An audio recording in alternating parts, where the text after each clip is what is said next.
नमस्कार दोस्तों, आप सभी का हमारे YouTube channel SSC coaching centre में स्वागत है। आज मैं आपके लिए गणित के इंपॉर्टेंट क्वेश्चन लेकर के आया हूं। तो चलिए स्टार्ट करते हैं। पहला सवाल है, दो अंकों की एक संख्या इस प्रकार है कि उनका गुणनफल 8 है। यदि एक संख्या में 18 जोड़ा जाता है तो संख्या पलट जाती है, वह संख्या क्या है? तो दो संख्या कोई ऐसी है ना जिनका गुणनफल 8 है। तो ऑप्शन में देख लो किन संख्याओं का गुणनफल 8 है। 8 एकम 8, 4 दूनी का 8, 1 अट्ठे 8, 2 चौकू 8, यानी कि सभी का गुणनफल 8 आ रहा है। तो हम देखिए क्या करेंगे। हमारे पास पहला ऑप्शन ले लेते हैं, ये वाला पहला ऑप्शन ले लिया। 1 गुने 8 करोगे तो आपको 8 ही मिलेगा, और इसमें यदि हम 18 जोड़ देते हैं तो कितना मिलेगा? 18 में 8 जोड़ेंगे तो 26 मिलेगा। उसने बोला है कि संख्या पलट जाती है, लेकिन अगर 18 संख्या पलटती तो 81 होना चाहिए था, ये तो 26 आ रहा है, तो ये आंसर नहीं होगा। दूसरा ऑप्शन ले लो, 2 गुने 4 8 हो जाएगा। इसमें आप 18 जोड़ोगे तो देखो 18 में 8 जोड़ोगे तो ये 26 हो जाएगा। भाई 18 में जोड़ोगे ना आप 8, 18 में जोड़ोगे आप तो ये 26 हो जाएगा। क्लियर है ना? 18 में 8 जोड़ोगे तो ये 26 हो जाएगा। अब यहां पे आप ध्यान दीजिएगा, 2 चौकू 8 हो गया। 8 में हम क्या करेंगे? 18 जोड़ेंगे तो ये कितना हो जाए? 26। अब प्रश्नों को आपने ध्यान से नहीं पढ़ा था, अगर ध्यान से पढ़ेंगे तो आपका आंसर हमेशा सही आएगा। उसने बोला है कि उस संख्या में हम 18 जोड़ते हैं। अगर मैं 18 में 18 जोड़ूंगा तो कितना हो जाएगा? 36, यानी कि पलटेगा नहीं। अगर मैं 24 में 18 जोड़ूंगा तो कितना हो जाएगा? 8 और 4 12 हासिल लगा, 1 2 और 1 3 हासिल का 1 4 42। तो 24 में मैंने जब 18 जोड़ा तो 42 हो गया, यानी कि 24 से कितना हो गया? 42 हो गया, तो पलट गया। तो मेरा बी ऑप्शन सही जवाब है। समझ में आ गया ना सभी को? अब देखते हैं अगला सवाल। अगला प्रश्न है, एक दिन का कितना प्रतिशत 4 घंटे व 30 मिनट होता है? एक दिन का, एक दिन मतलब 24 घंटे का, एक दिन में 24 घंटे होते हैं ना, इसी का पूछा है। 4 घंटे व 30 मिनट, 4 घंटे 30 मिनट का मतलब है 4 घंटे तो पूरे हैं, और जो 30 मिनट है वो आधा घंटा हुआ ना, तो आधे को आप क्या लिखते हैं? 1/2। तो ये क्या हो गया आपका? 4.5। तो 2 चौकू 8, 8 में जोड़ेंगे 1 तो 9/2 हो जाएगा। ये 9/2 किसका पूछा है? एक दिन का, यानी कि 24 घंटे का। तो 24 से इसमें हम भाग दे देंगे। अब ये नीचे वाली संख्या कहां आ जाएगी? ऊपर आ जाएगी। ठीक है, तो 9 में 24 का गुना 2 से हो जाएगा, तो ये 48। यहां तक किसी को कोई दिक्कत नहीं होगी। अब इसको थोड़ा सा कटा के छोटा कर लीजिए, इस संख्या से कट रहा है। 3 तिया 9, 3 से कटाऊंगा 3 एकम 3, 1 बचेगा 18, 3 छिंग 18, यानी कि 3 के बटे में 16 हो गया। अब 3 के बटे में 16 है, उसने पूछा प्रतिशत में, तो प्रतिशत में बताने के लिए आप 100 से गुना करते हो। तो यहां पे हम क्या करेंगे? 100 से गुना। तो 4 चौकू 16, 4 से कट जाएगा ये 25 बार में। 25 दिया 75 हो गया, बटे में कितना है? 4, कटा दीजिए बस। 4 एकम 4, 3 बचेगा 35, 4 अट्ठे 32। भाई 4 एकम 4 कटेगा, 3 बचेगा 35, तो 4 से कटाऊंगा मैं, 4 से कटाऊंगा 4 अट्ठे 32 कटेगा। 3 बचा, 3 में जाएगा नहीं, 3 ऊपर लिख दो, बटे में 4। 18.3/4% हो जाएगा, जो कि पहले ही ऑप्शन में दिया गया है। सभी को समझ में आ गया? अब देखते हैं अगला प्रश्न। अगला प्रश्न है, किसी टंकी को पाइप ए से 4 मिनट में भरा जा सकता है, यानी कि जो पाइप ए है ना वो 4 मिनट में भर सकता है।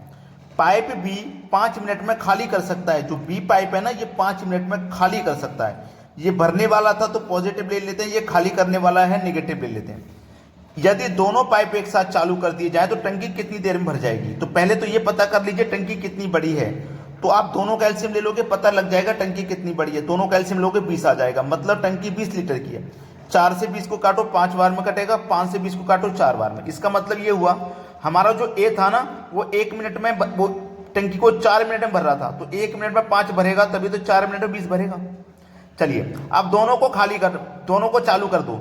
ये तो भरने वाला है हमारा ए, ये 1 मिनट में 5 लीटर भरेगा। ये खाली करने वाला है, ये 1 मिनट में 4 लीटर खाली करेगा। अब दोनों पाइपों को चालू कर दोगे तो 1 मिनट में ये 5 भरेगा, ये 1 मिनट में साथ के साथ 4 खाली कर देगा, तो 1 मिनट में 1 लीटर ही भरा जाएगा। और भरना हमें कितना? 20। 1 मिनट में 1 भर रहा है तो 20 को भरोगे 20 मिनट में। सवाल खत्म। सी ऑप्शन प्रश्न का बिल्कुल सही जवाब हो जाएगा। अब देखते हैं अगला प्रश्न। अगला प्रश्न है, किरण के पास 50 रुपए तथा 100 रुपए के कुल 85 नोट हैं। उसके पास कुल धन 5000 रुपए हो तो 50 रुपए के नोटों की संख्या क्या है? चलिए हम ऑप्शन से करेंगे इस प्रश्न को। हम मान लेते हैं कि 50 रुपए के नोटों की संख्या 30 है, तो हम 30 ले लेंगे। 50 रुपए के नोटों की संख्या 30 है तो 50 से गुना कर दो भाई। 3 पंजे 15 और 2 जीरो यानी कि 1500 हो गया।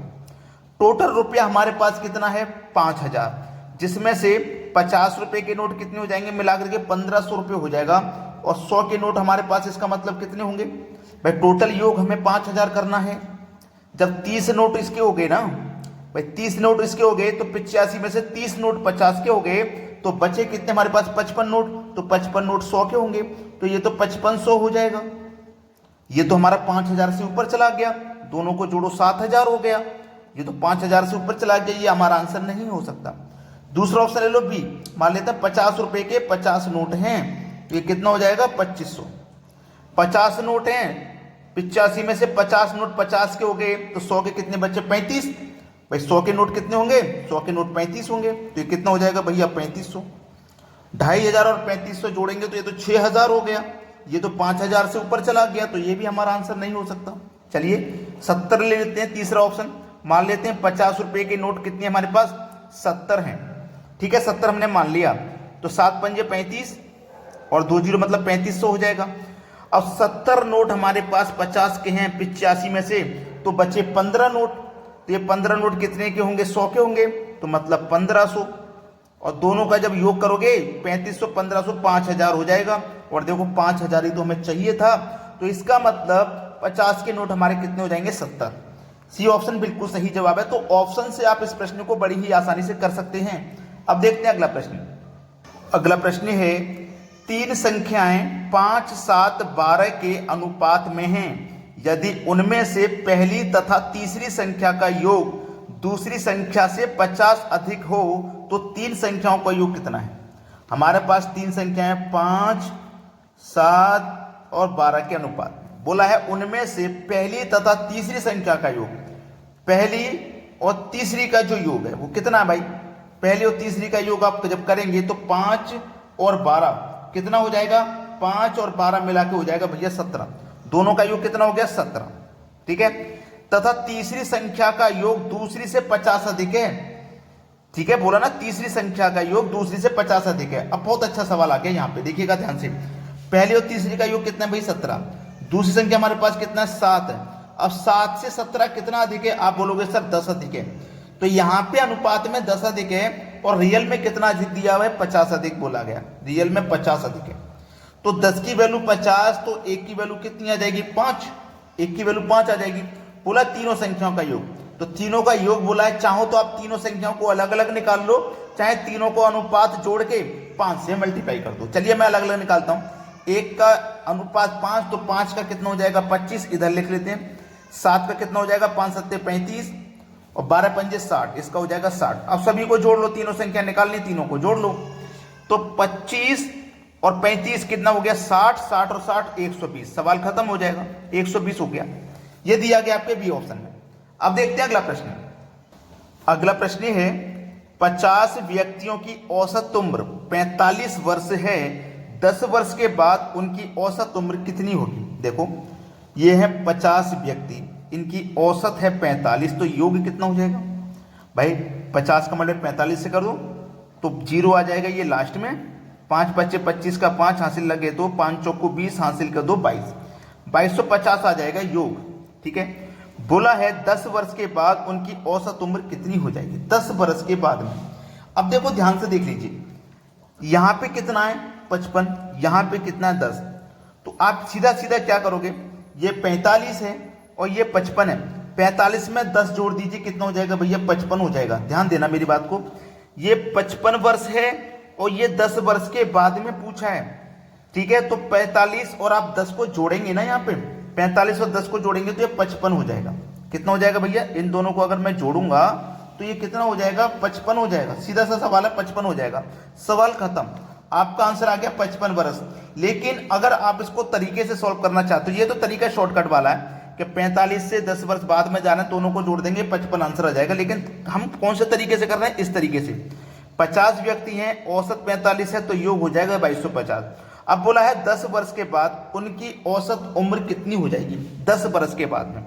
अब देखिएगा 10 वर्ष के बाद में बोला है, तो एक वर्ष में कितना भाई, एक वर्ष में कितना 50, तो 2 वर्ष में 100, ऐसे 10 वर्ष में कितना हो जाएगा 500। ठीक है, तो आप क्या करोगे 2250 में 500 जोड़ दोगे तो ये 2750 हो जाएगा। और इनका क्या करोगे आप 50 से डिवाइड करोगे, संख्या कितनी है 50, 0 से 0 गया, 5 से कटा दो, 55 बार में कट जाएगा, आंसर 55 आ जाएगा। Very simple. अब देखते हैं अगला प्रश्न। अगला प्रश्न है 12 बंदर 12 केले 12 मिनट में खा सकते हैं, 4 बंदर 4 केले कितने मिनट में खा सकते हैं। इसका एक फॉर्मूला होता है टाइम एंड वर्क का, M1 D1 T1 पूरे का बदला W1 बराबर M2 D2 T2 पूरे का बटा W2। M का मतलब कोई व्यक्ति हो सकता है, कोई मशीन, कोई जानवर, कार्य करने वाला जो भी हो। कितनी है 12 बंदर। D4 दिन, D4 दिन, D की वैल्यू नहीं दी गई है, टाइम दिया गया है 12 मिनट का, तो आप 12 ले लो, जो वैल्यू दी जाती है उसे लेंगे। वर्ग कितना है 12 केले खाने का वर्ग है, तो बट्टे में 12 ले लो बराबर। बाद में कितने बंदर हैं 4, तो 4 ले लो। वर्ग कितना है 4 केले खाने का वर्ग है। टाइम कितना है, टाइम 2 हमें निकालना है। ठीक है, चलिए कटा लो भाई, 4 से 4 कट जाएगा, 12 से 12, इधर कितना बचेगा 12, और इधर क्या बचेगा T2, यानी कि टाइम कितना लगेगा 12 मिनट का। सवाल खत्म हो जाएगा, बी ऑप्शन बिल्कुल सही। तो सभी को वीडियो लाइक करना है और शेयर करना है, इतना काम सभी बच्चों को कर दिए। ठीक है दोस्तों, धन्यवाद।